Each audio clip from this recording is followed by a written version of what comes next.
Hoy vamos a hablar del tercer ojo y cómo la apertura del tercer ojo sí o sí nos va a llevar a una crisis muy grande que se llama la noche oscura del alma.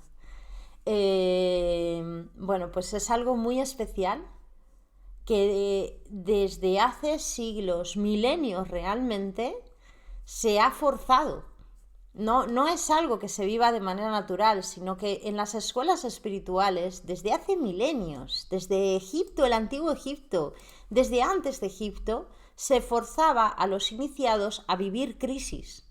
¿Cómo? Se les metía en cuevas, se les dejaba sin comer, se les hacía pasar por pruebas muy duras. Y cuando una persona elige vivir un camino espiritual, pasa pruebas durísimas. Y en esas pruebas se fuerza a vivir crisis, porque esas crisis te van a llevar a un despertar. Lo que descubrieron es que en esa oscuridad en la que piensas que ya no hay razón de ser, no ves a Dios por ningún lado, dejas de creer en todo, la vida deja de tener sentido, te olvidas incluso de tu nombre, de todo, en esos momentos puedes encontrar la luz más grande que existe y esa luz no se apaga. La luz que encuentras en la noche oscura del alma ya no se apaga. Si vas a la crisis más grande de todas las crisis y en esa crisis descubres algo, eso que has descubierto se integra en ti y ya no se cambia. Pero si tú descubres algo en medio de un momento muy luminoso y muy clarificador, tal vez lo olvides más adelante. Entonces, ese momento de oscuridad, ese momento de tinieblas, es maravilloso porque siempre nos va a generar una transformación inmensa. Y valorarlo y entenderlo nos va a ayudar a poder encaminarlo y dirigirlo, a abrazarlo y aceptarlo. Todos los momentos de crisis sirven para algo en nuestra vida, no para sanar algo, sino para traer una luz nueva. No tenemos que entender la crisis como algo que tenemos que sanar, que sí, que algo se sana seguro, porque siempre sanamos algo, si no. Tenemos que entender la crisis como un paso nuevo hacia una nueva forma de vida y hacia una nueva forma de pensamiento. Bueno, no sé lo que hago yo con los cascos, si no estoy escuchando nada. Ya no oía nada, yo estaba con los cascos puestos. Si no, me quedaba, me quedaba muy de radio, muy profesional.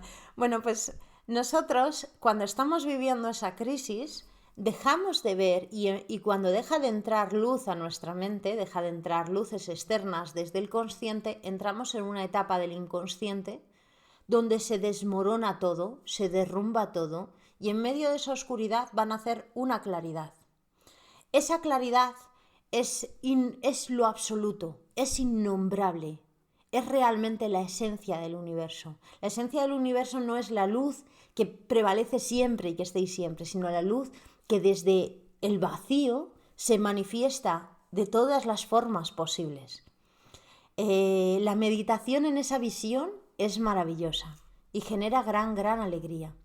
El trabajo que yo realizo o el que yo he aprendido habla de transformar el dolor en dicha, transformar la oscuridad en luz. Se llama tantra. No es el tantra sexual, sino que es el tantra absoluto, el tantra donde tú transformas la oscuridad en una luz superior o una conciencia superior. No niegas esa oscuridad, no niegas ese veneno, sino que lo utilizas como un camino, como una llave. Utilizas ese aspecto que más te duele o que es más problemático para ir hacia su opuesto. Utilizas la ira para transformarla en compasión. No generas de la nada admiración, utilizas la envidia, porque si no hay envidia no va a poder haber admiración.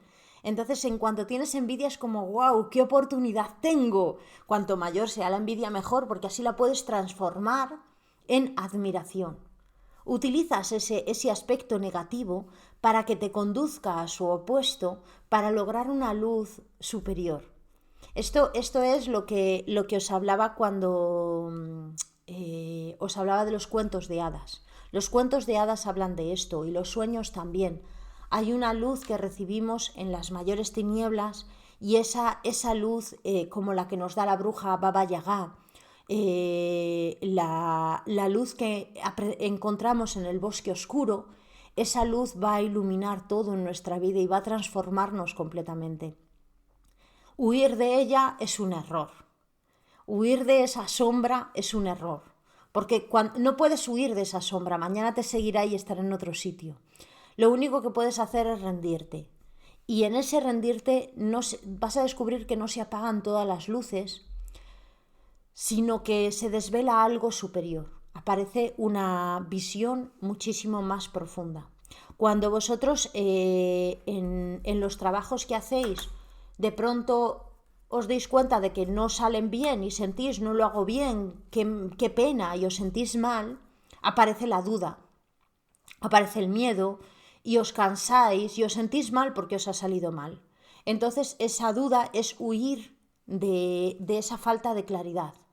Sin embargo, si os sale mal el ejercicio, si intentáis conectar con alguien y no podéis, intentáis ver a vuestro familiar que vive en la otra punta del mundo y no podéis, conectar con esa persona, no la veis, no la sentís, intentáis soñar con ella y no podéis, en vez de desanimaros, en vez de perder la confianza y tener duda, lo que hacéis es rendiros y decir, bueno, no veo a esta persona, no pasa nada, voy a seguir en mi vida igual. Vais a ver cómo de una forma u otra se va a ir mostrando, porque ya no hay un esfuerzo. En ese esfuerzo estaríamos en la conciencia, en ese no esfuerzo, en ese no ver, en ese no intentar, en ese no tocar, aparece una intención profunda del alma donde se ve, se siente, se sabe, se conoce, aparece una luz diferente. El problema en los trabajos del tercer ojo suele ser que intentamos ver. Y es un problema, porque la visión surge de la no visión. Es lo mismo que intentar ver a Dios, es un problema, no lo vas a ver nunca. Pero en el no camino surge el camino, surge Dios y surge el auténtico conocimiento. Entonces tú te rindes a ello y te rindes diciendo, pues no voy a poner ni duda, ni miedo, ni alegría, ni desilusión. Voy a seguir rindiéndome a esta experiencia.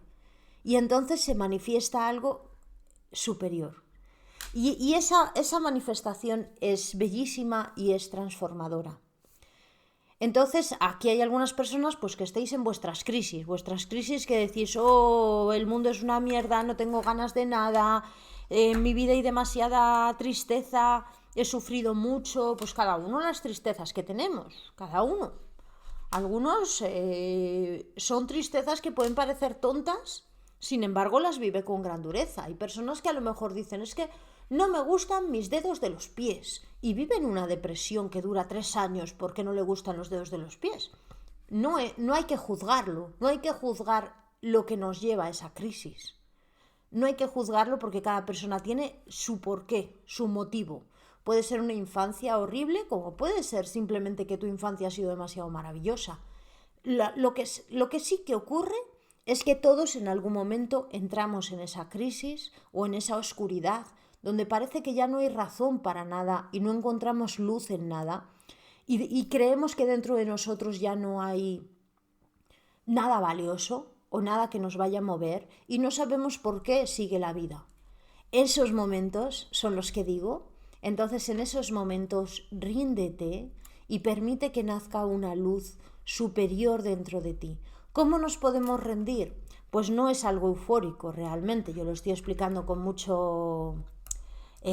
energía, pero no es algo eufórico.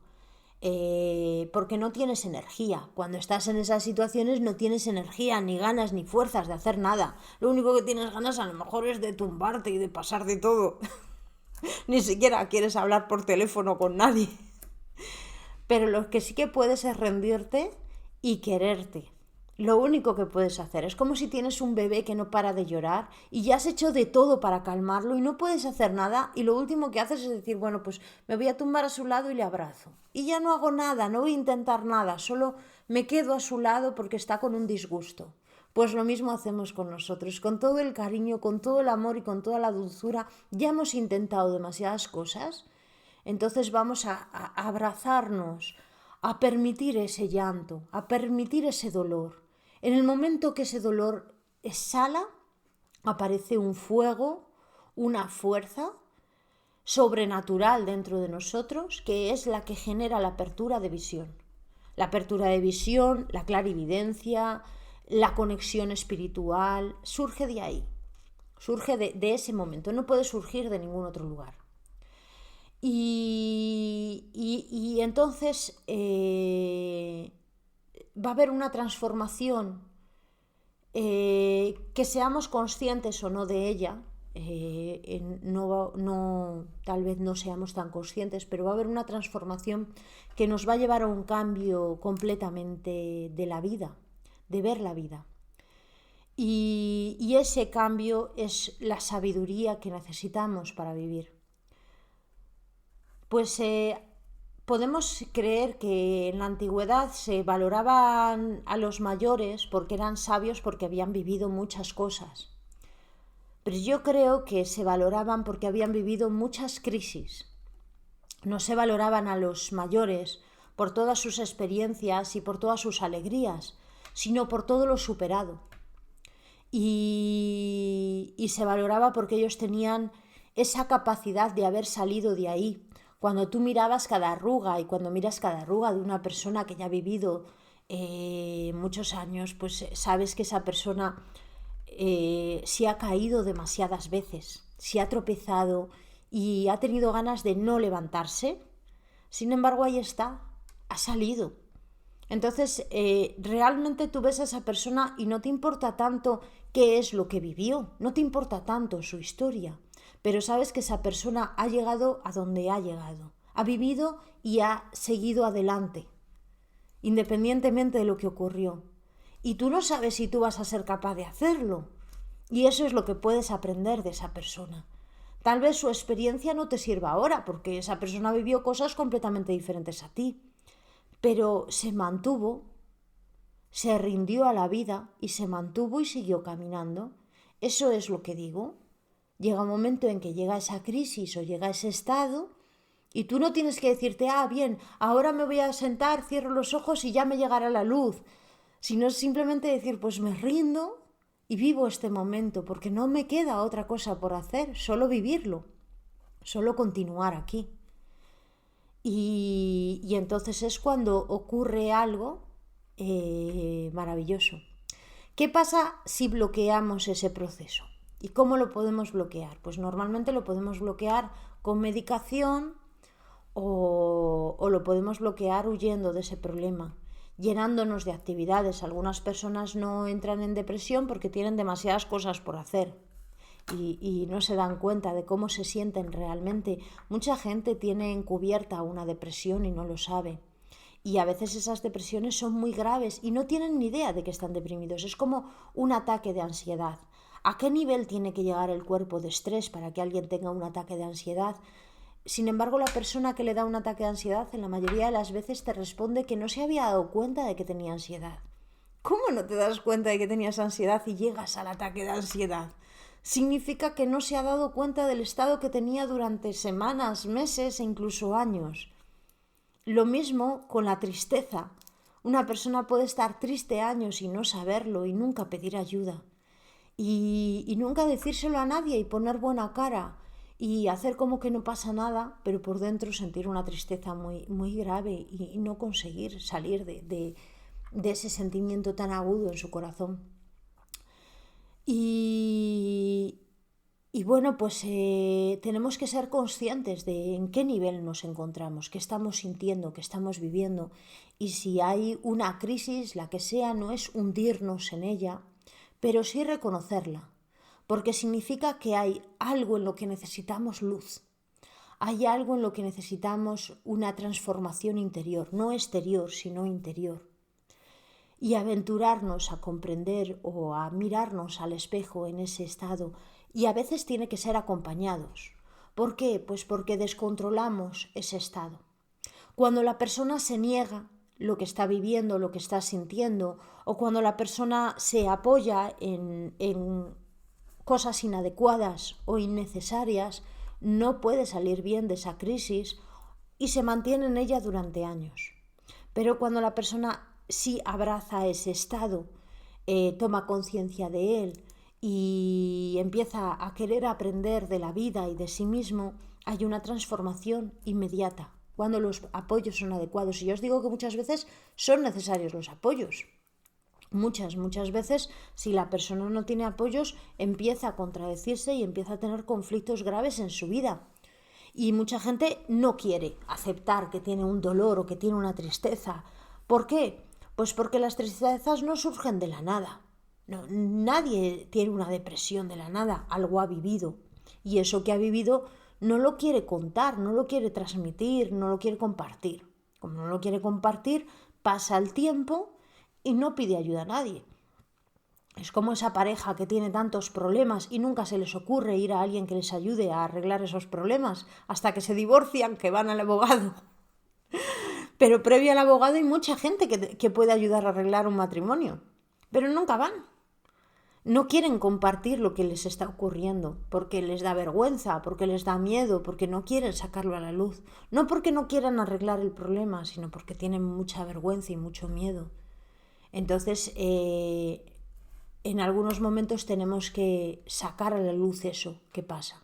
Sacar a la luz y contarlo en casa o contarlo con alguien y decir, pues llevo tantos años con tristeza, o llevo tantos años con insomnio, o llevo tantos años que me miro al espejo y no me gusta lo que veo. Y tenemos que entender que eso es un problema y tenemos que entender en qué momento es adecuado ya compartirlo para encontrar un apoyo que nos ayude. Y luego, una vez que encontramos ese apoyo que nos ayude, ya no taparnos los ojos y dejarnos llevar, sino elegir, tomar decisiones, porque a lo mejor la otra persona le dices, es que tengo ansiedad, y te dice, deja tu trabajo, y dices, sí, luego ¿de qué como? ¿De qué vivo?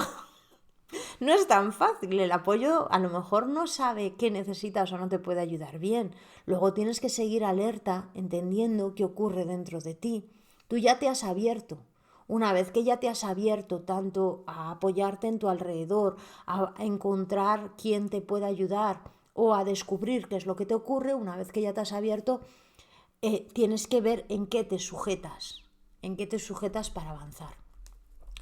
Y entonces a veces esas sujeciones o esos apoyos son unos bloqueadores muy fuertes. Casi toda la medicina psiquiátrica bloquea poder vivir esta transformación hacia la clarividencia. Lo bloquea porque lo ven como un conflicto, lo ven como algo que no se puede controlar.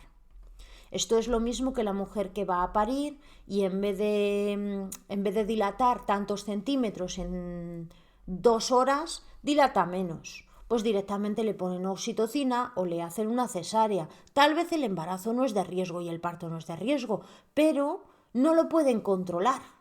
Pues los médicos, los psiquiatras, los terapeutas, las personas que rodean, los familiares, cuando vemos que alguien está mal y no podemos controlar su situación, a veces no buscamos ayudar, sino controlar.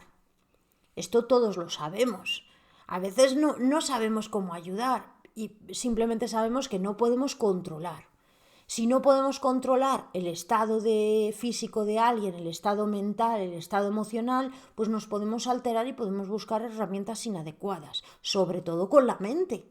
Porque si no podemos controlar el estado mental de alguien, a ver si le va a dar por suicidarse o le va a dar por hacer locuras o matar a alguien.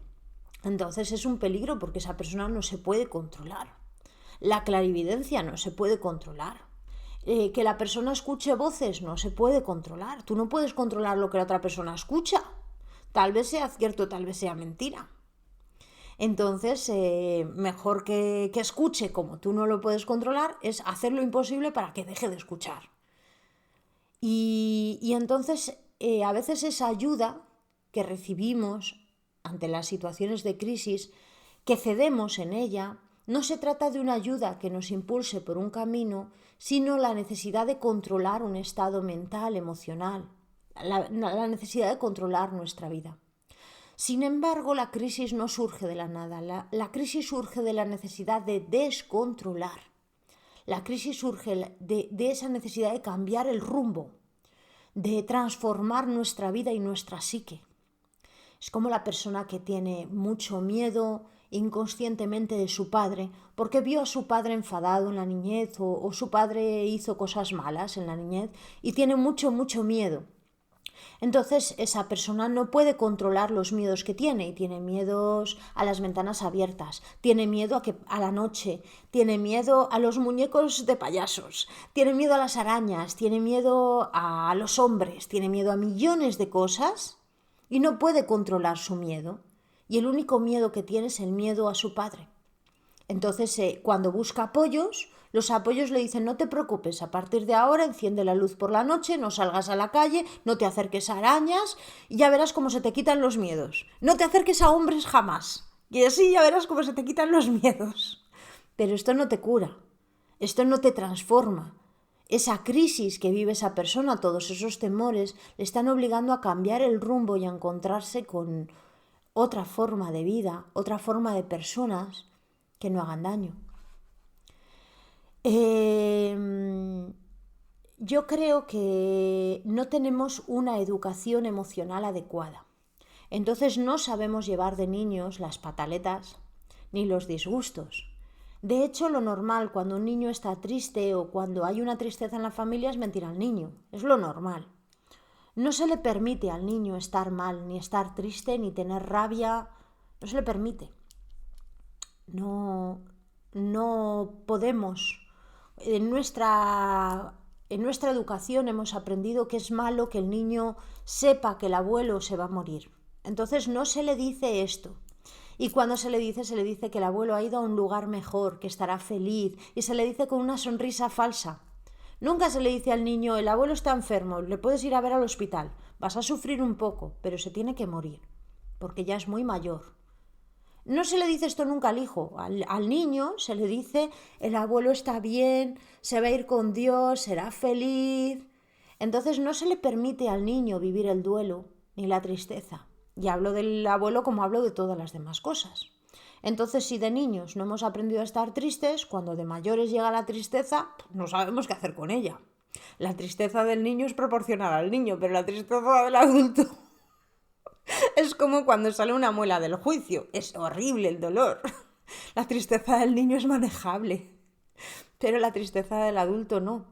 Entonces, en esa tristeza del adulto, sobre todo a partir de los 7 años, 8 años, algunos niños pueden vivirlo. Ese miedo de ¿para qué sirve la vida? Ya quiero morirme. Y empiezan esos pensamientos tan pronto. Porque no es una válvula de escape, es que no sabe la persona enfrentarse a su dolor. Y como no sabe enfrentarse a su dolor, utiliza herramientas inadecuadas que generan más dolor. Entonces pensar en la muerte, pensar que tu vida no tiene sentido, genera más dolor, no genera satisfacción, no te hace sentir mejor, no te da calma. Son estrategias inadecuadas para tratar la tristeza o el dolor. Y como no hemos aprendido a lidiar con el dolor ni con el sufrimiento, pues cuando somos mayores y nos lo encontramos, nuestras estrategias para abordar nuestra propia tristeza y nuestro propio dolor no son adecuadas. La que hemos aprendido hoy en día, que sale hasta en los dibujos animados, en los dibujos animados, desde que yo soy niña, sale que si tú tienes una crisis, lo mejor que puedes hacer es tomarte una copa. Y si bebes alcohol, la crisis se pasará. Y si no se pasa, entonces puedes tener sexo con un desconocido. Se pasará la crisis. Eso es lo que enseñan en los dibujos animados desde la infancia. Imaginaros, no nos han enseñado a vivir una crisis, a llorar, a tener tristeza. No nos han enseñado a estar enfadados. Entonces, cuando llega la tristeza, cuando llega el dolor, la persona reacciona inadecuadamente y hace cosas inadecuadas. Hace justo lo que no hay que hacer, lo que genera más dolor. Se mira al espejo y llora y se insulta, se pone la ropa más fea, deja de hablar a sus familiares, les trata mal a sus seres queridos, piensa en la muerte, hace notas de suicidio, hace cosas así. ¿Por qué? Porque no nos han enseñado. Si nos hubieran enseñado, no pasaría esto. Pero esas son estrategias. Eso es que tienes tristeza, ¿qué haces con ella? ¿Qué es lo que hay que hacer ante la tristeza? Es sencillo, tú ves un niño pequeño con 2 años, 3 años, está llorando, tiene tristeza, le abrazas y le acompañas. No le dices, deja de llorar, que no pasa nada. No, no le compras un caramelo, no. Le acompañas porque el niño está triste y necesita expresar esa tristeza y luego se le pasa la tristeza y hay ay, esos suspiritos y después de esos suspiritos se calma, se duerme y luego se despierta y es tan feliz. El niño está feliz porque ha desahogado su dolor. El problema es cuando no desahoga ese dolor. Cuando le compras un juguete porque ha estado triste, le compras comida para que la trague y así no llora, le despistas, le haces chantaje y le dices, si dejas de llorar, mañana vamos al cine. Bueno, no funciona así. No funciona así porque ese niño somos nosotros de mayores. Y entonces nosotros de mayores estamos tristes y no sabemos qué hacer. Y entonces llega la tristeza y eso es como si de pronto llegan nuevos sabores a una heladería. Básicamente, ¿quieres probarlos? Llega la tristeza y dices, a ver, quiero probar a ver cómo es, ya que de niño no lo he podido vivir. No la voy a vivir solamente 1 minuto. Mis padres, si no me han dejado llorar, tendré que llorar mucho. Cuanto menos te han dejado llorar tus padres, más necesitarás llorar. Cuanto menos te han dejado gritar, más necesitarás gritar. Tienes que vivir esa experiencia, sentirla. Y entonces ciertos pensamientos, como pensar en la muerte, te ayudan a profundizar en el dolor. No te sacan de él. Te duele más. Y es una necesidad que tenemos porque no sabemos vivir la emoción. Solo sabemos que la tenemos y decimos quiero sacarla. Pues es la forma, es inadecuado. No genera ni bien ni mal. Desde un aspecto espiritual nos da lo mismo pensar en la muerte o pensar en una cosa o en otra. Es más bien en la salud mental y emocional de cada persona. Desde un aspecto espiritual lo que te sirve es de pronto decir ya no puedo más. Que sea el universo el que decida por mí. Que no lo haces arriba de un precipicio, ¿eh? Lo haces consciente en ti diciendo ya me rindo, que sea lo que tenga que ser. Y entonces en ese rendirte hay una transformación. No en ese dejo la vida y lo dejo todo porque nada tiene sentido, no, eso es un castigo que nos hacemos emocional. Bueno, ¿qué me queréis preguntar sobre este tema? Eso es un tema delicado, profundo, desafiante, ¿no? Para muchos es muy, muy desafiante. Primero, el saber cómo abordar nuestras propias crisis y después cómo ayudar a otras personas cuando tienen sus crisis. Es algo desafiante, cómo apoyarles. Muchos aquí ayudáis a otras personas cuando están en crisis y no es nada fácil, ¿eh? Admiro mucho a los terapeutas que ayudan en los momentos desafiantes. Yo tengo menos paciencia, pero las personas que conozco que tratan con dolores crónicos, que son un dolor crónico de espalda, de cuello, de cualquier parte del cuerpo, es como una crisis emocional gravísima, no es nada fácil. Y yo tengo mucha menos paciencia porque pienso, bueno, pues si ya no tienes por qué estar ahí, venga, sal. Le doy una palmadita a la persona en la espalda y digo, lo has hecho muy bien, venga, adelante. Pero hay personas aquí que ayudáis a la gente cuando está en esas situaciones de crisis con una paciencia, con un amor que es admirable. Bueno, sí, la persona bipolar a veces es muy, muy difícil, pero tenemos que entender que no es nada fácil encontrarnos con alguien bipolar, ¿eh? No es algo sencillo.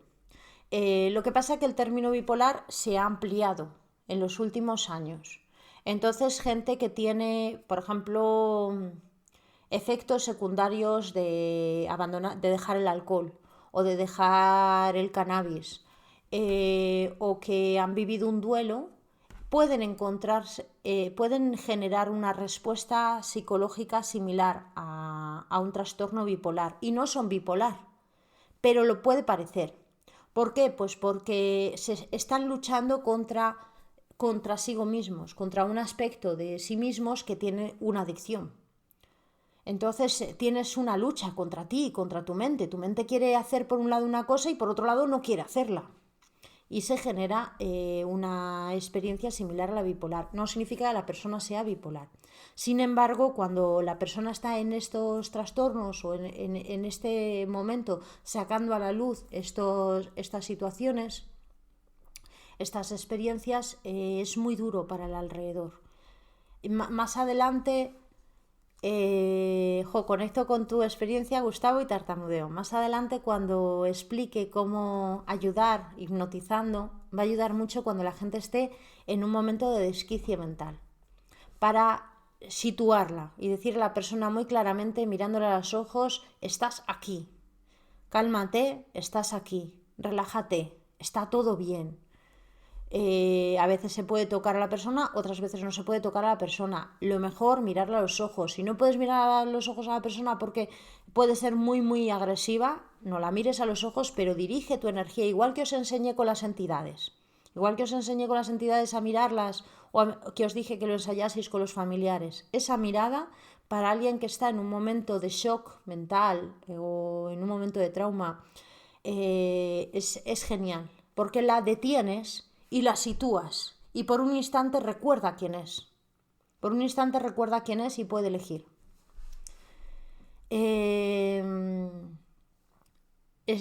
También tenemos que darnos cuenta de que los hijos no manifiestan problemas así como así. Los problemas que manifiestan nuestros hijos tienen que ver con nosotros, con los padres, sobre todo los problemas mentales. Sí hay problemas mentales que pueda tener una persona que surjan de la nada, pero rara vez. ¿De qué tiene que ver con los padres? Pues los padres, el desarrollo, la infancia, la adolescencia, la juventud, genera cómo se forma nuestro cerebro, cómo son nuestras redes neuronales. Entonces, si cuando el niño tiene 2, 3 años o nada más nacer, la madre no para quieta, va de un lado para otro, cada día está en casa de alguien, no hay referencias exactas porque hay un trabajo en exceso fuera y la madre está muy nerviosa, pues el bebé es lo que mama y es lo que aprende. Entonces eso genera unos estados muy ansiosos de comportamiento, una necesidad de abarcar demasiadas cosas, de hacer demasiadas cosas. Es una respuesta porque el niño es lo que ha aprendido y es lo que ha visto.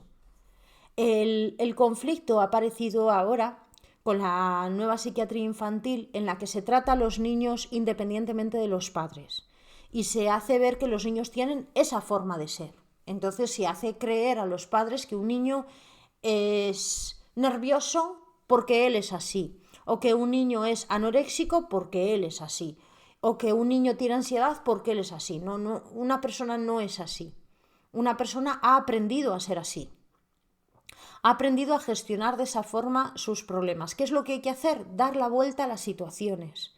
Generar alrededor un entorno que ayude a calmar eso. No tratar al niño como si el niño tuviera un problema, sino comprender que toda esa familia y todo ese entorno tiene ese problema y ese niño ya mayor lo está manifestando. Es algo muy curioso cuando intentas tratar a una persona aislada, como si esa persona fuese alguien aislado del universo. Eso no existe.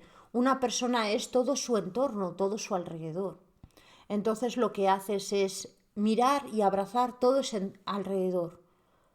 Y esa persona no es la que está en el centro, ni la que genera los problemas, ni la que vive el problema, sino que es ese alrededor. Mi hijo sufrió mucho con la muerte de mi madre y eso le ha generado muchos miedos. Ella murió cuando él tenía 4 años y generó mucha rabia hacia Dios. Bien. Esto es algo muy relativo. Esta experiencia, esto que está sufriendo el niño, es muy relativo. Cuando un niño de 3, 4 hasta 7 años muestra un trauma mental o emocional, casi siempre es una respuesta de lo que los padres no están sacando a la luz y están disimulando.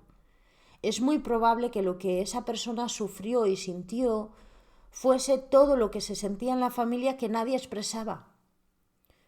el poder expresarlo, el generar un círculo simplemente de amor y de alegría, diciendo, pues ha ocurrido esto, nos ocurre esto, yo me siento así, poder hablar del difunto con amor. Y también dejar de pensar que Dios se lo ha llevado. Dios no se lleva a nadie. Dios, no, eso de que Dios nos trae, Dios se lleva, eso es absurdo, que viene de la mano y te lleva. El mismo universo tiene, todo tiene un principio y todo tiene un fin. Y el no entender esto, no aceptarlo, nos va a llevar a vivir duelos durísimos. Y no es que todo el mundo tenga que morir en algún momento, que sí, es así, todo el mundo tiene que morir en algún momento. Es que la muerte es impredecible. Y tenemos la suerte, muchos, de haber podido ver que morían familiares mayores antes que los jóvenes. Pero es que puede morir cualquier persona en cualquier momento. Porque no es que tenga que venir la muerte en algún momento. Es que es parte de la vida, es una parte esencial.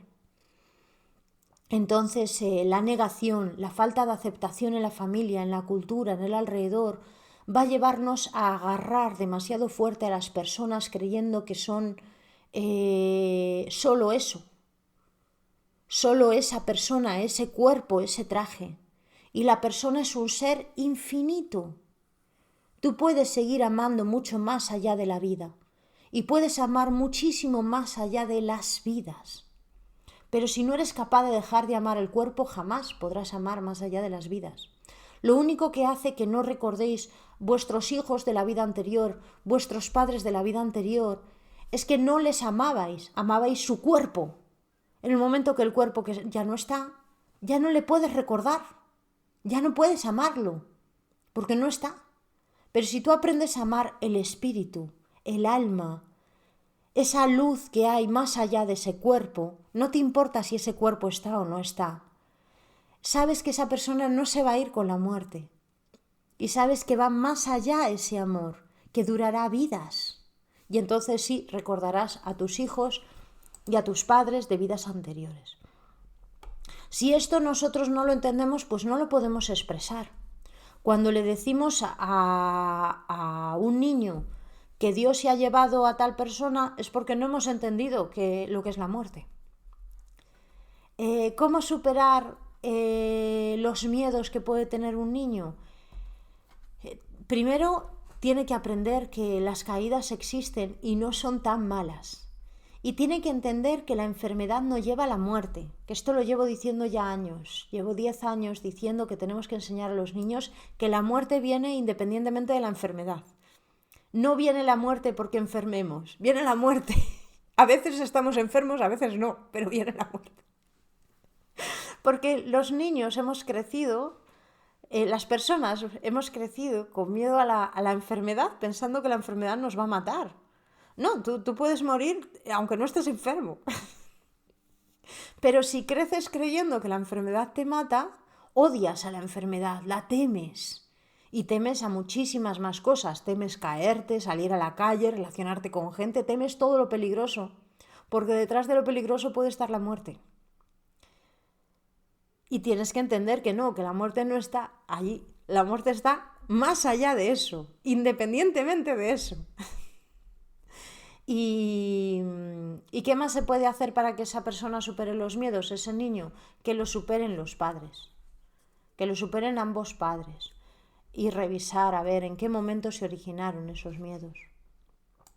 También hay niños que no tienen miedo, pero los miedos les hacen tener premios.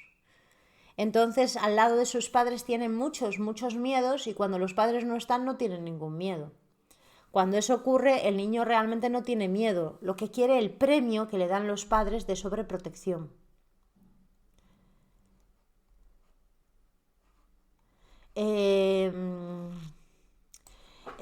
Tiene que ver cuando vemos una persona que está ansiosa, depresiva, angustiada o tiene un aspecto esquizoide en su vida relacionado con un tema en particular.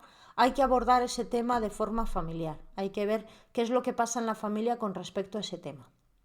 Qué es lo que ocurre. Porque es un tema, no es con otra cosa. Claro.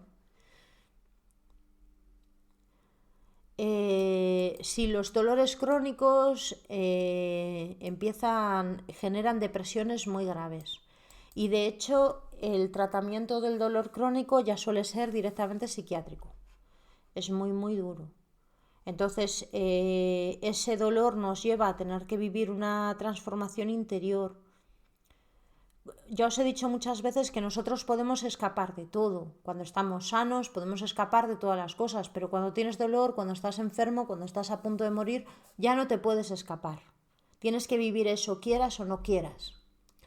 Por eso mismo, en la antigüedad se respetaba tanto la enfermedad y los paliativos, el momento antes de morir.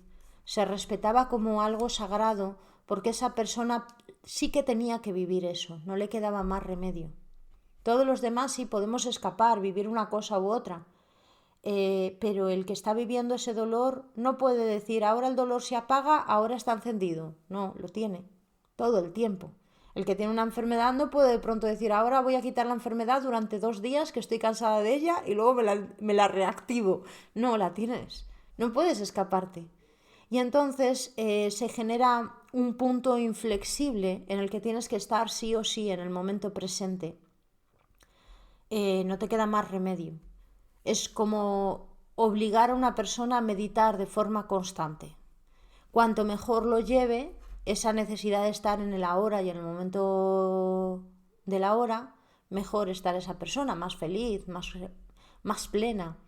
Pero cuanto más quiera escapar de la hora, no por el dolor, ¿no? Sino porque todos escapamos de la hora. Escapamos en cada momento. Cuanto más quiere escapar, más depresión aparece, más ansiedad y más tristeza.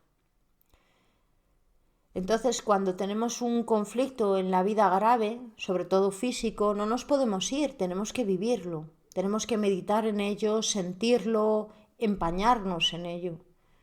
Y rendirnos a esa experiencia hace que sea muchísimo más llevadera, que estemos más conscientes y mucho más felices. Cuanto más nos alejamos, más duele. Más duele el cuerpo y más duele todo. Vale, sí, esto es otro tema. Cuando un niño tiene un conflicto, no significa que ese conflicto lo herede de los padres, lo puede heredar de los abuelos también, cuando pasa mucho tiempo con los abuelos. No tiene por qué ser que las cosas las vea. Los fallecimientos de los familiares que nos trastocan suelen ser los que no logramos entender, los que nuestra mente no puede comprender que se dan.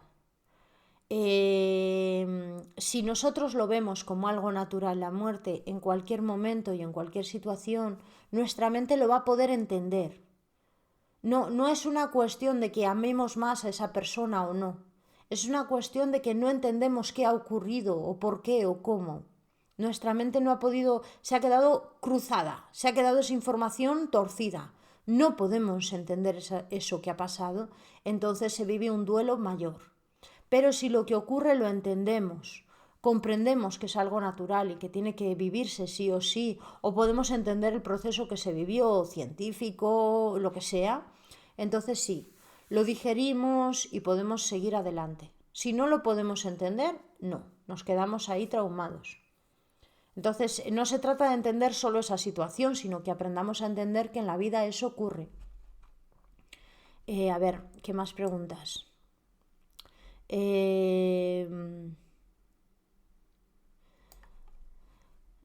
No distingo las preguntas. Aceptar y rendirse es diferente. Aceptarlo en nuestro idioma es casi como resignarse. Aceptar muchas veces se traduce como me resigno, voy a vivir esto. Rendirse es dejar de poner tanta fuerza para ir en contra de ello. Es permitir que eso se integre, nos enseñe lo que nos tenga que enseñar y cambie lo que tenga que cambiar. No se trata de resignarse, se trata de dejar tanto esfuerzo por ir a contracorriente. Sí podemos crear el dolor sin estar enfermos. Mucha gente crea dolor sin estar enfermos, sí. De todas formas, algunas personas he visto que tenían dolores, los médicos decían que no tenían nada y yo sí he visto algo. Una de ellas la animé que se buscase más y encontró que tenía, al final encontró que fue un problema médico lo que le había enfermado y que tenía dolor crónico. Pero a veces los médicos no ven nada porque es muy difícil saber el dolor. Es muy difícil, ya que a lo mejor es un nervio, unos pinzamientos muy chiquititos los que están generando el dolor. No siempre es tan fácil determinar si el dolor es real o es psicológico. De todas formas, el dolor psicológico también es dolor, ¿eh? Y también duele mucho. También duele muchísimo el dolor psicológico. Entonces, no hay que menospreciarlo, es un dolor. Y hacerle ver a una persona que lo que tiene no es nada, no sirve. Aunque no sea nada lo que tenga, para esa persona es algo. Y lo está sintiendo. Entonces, ¿de qué forma puede esa persona trabajar con ese dolor que no es nada? Pues tiene que aprender a relajarse y a rendirse a ese dolor igualmente para ver qué es lo que le está enseñando, qué es lo que le está diciendo el dolor. Dejar de luchar. Si no nos salen los ejercicios de telepatía, tenéis que aprender a dormiros por la noche. Si en los ejercicios de telepatía no veis nada, no sentís nada, tenéis que empezar a intentar soñar conscientemente. Porque lo que está ocurriendo es que estéis demasiado alerta de todo lo que pasa alrededor. ¿Quiénes os va a costar más que os salgan los ejercicios de telepatía? Las personas que dormís con alguien, o las personas que vivís atentos a que alguien os necesita, o los que cuidéis de otras personas. No os van a salir tan bien porque vuestra mente está atenta a otras cosas. Tenéis que estar 100% concentrados en algo. Pues a través de los sueños. Cuando te rindes, si te rindes bien, te sanas. Sí.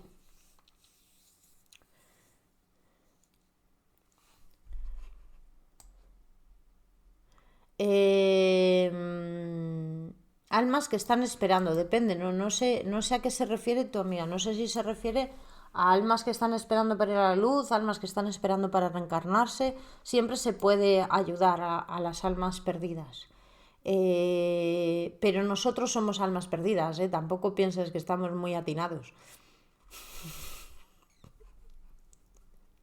Porque a veces les mandamos a la luz como si la luz fuese el cubo de basura de las almas, pero no tenemos ni idea de dónde les mandamos. Decimos, ven para allá, que se ve muy bonito. Lo que puedes hacer es estar en gran paz y gran silencio, y esas almas encuentran su camino. Pero si hay mucho ruido, se pierden más. Todos pasamos por la noche oscura del alma. Dura aproximadamente 8 años de tiempo esta crisis. Puede durar un ciclo de 4, pero normalmente dura 8. En la literatura dura 3 días y 3 noches. Es cuando la persona está en el vientre de la ballena, como Jonás. Es el tiempo en el que algo nos traga y ya no podemos salir de ahí para nada. Tenemos que salir siendo otra persona, haciendo una confesión. Tiene que haber una transformación interior dentro del vientre de la ballena para poder salir. Si no, ahí te quedas. Si te quedas 4 días y 3 noches, o sea, te quedas un poquito más de lo que tienes, ya es muy difícil salir. Es posible que la persona se quede en crisis toda la vida.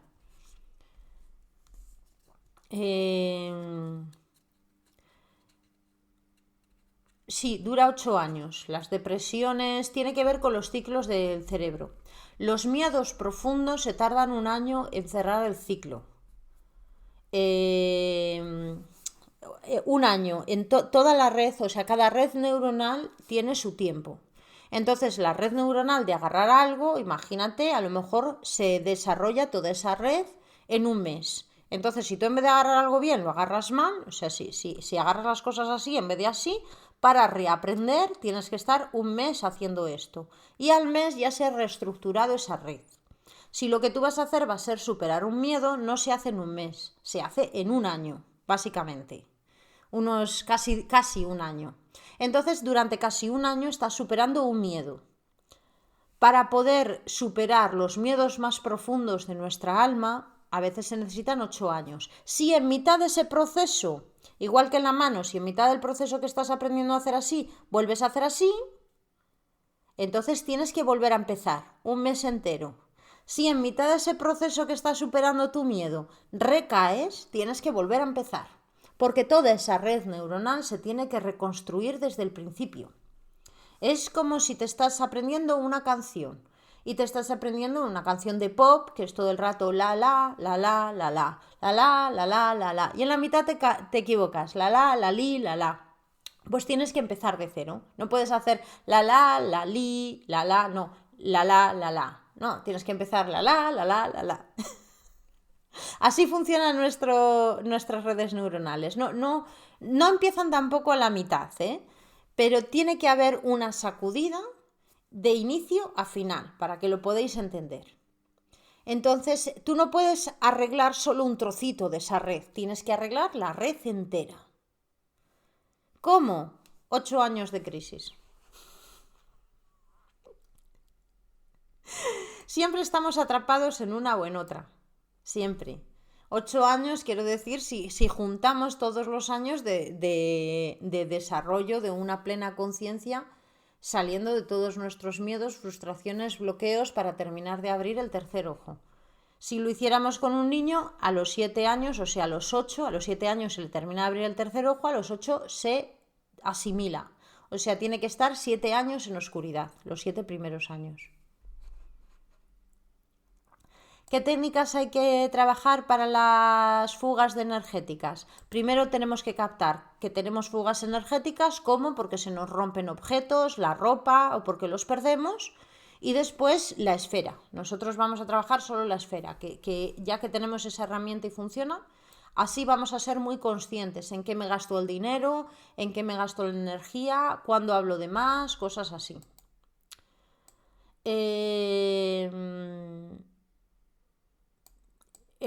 No tiene por qué significar que estés en crisis, que nada te haga llorar. Puede significar simplemente que no hay una respuesta emocional igual que antes. No tiene por qué ser algo malo. Si hubiera más cosas, tal vez sí. Bueno, chicos, chicas, que voy a pararlo ya el audio. Me ha encantado tratar este tema y el anterior. Y me siento muy feliz de haberlo podido compartir. A ver que lo pare.